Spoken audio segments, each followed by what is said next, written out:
In small groups, Ukrainian soldiers are crossing the river Irpin, joining the month-long battle to keep the Russians out of Kyiv.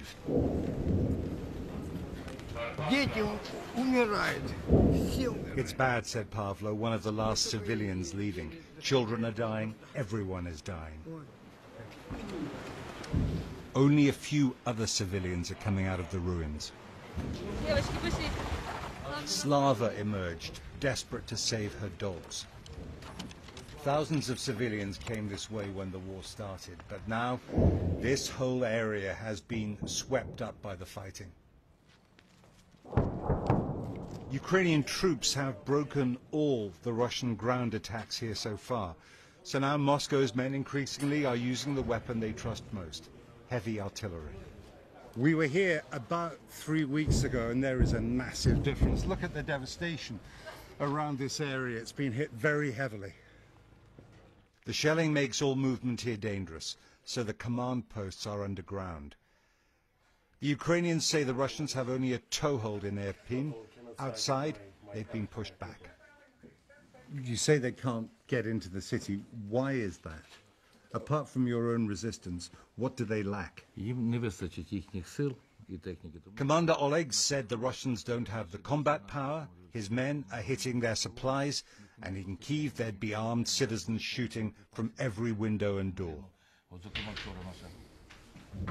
They know the Russians want to break their will to resist. Among the men here, one who came home to fight after 25 years in Britain.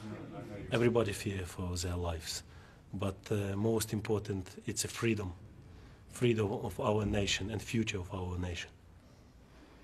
What should the British do?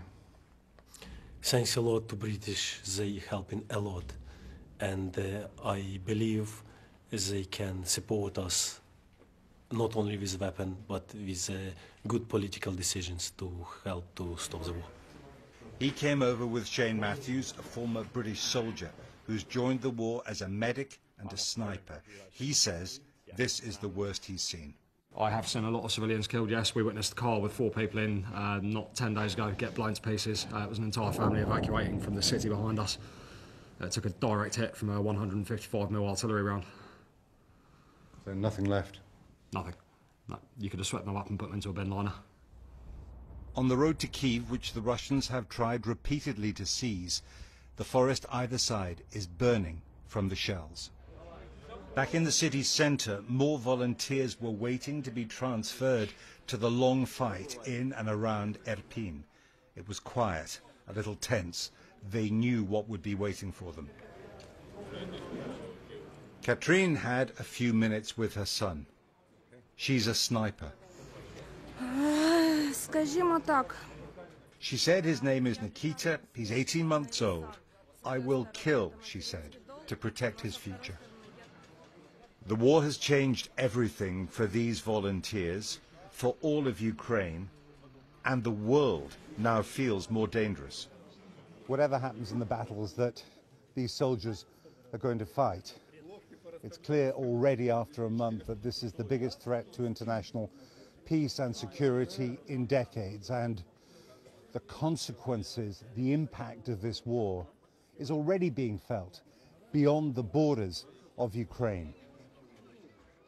The younger ones were born when Europe was hopeful in the 1990s.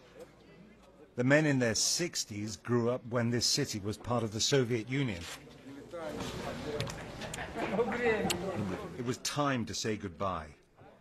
The old drumbeat of the Cold War, of the risks of confrontation between the big powers, is back for a new generation.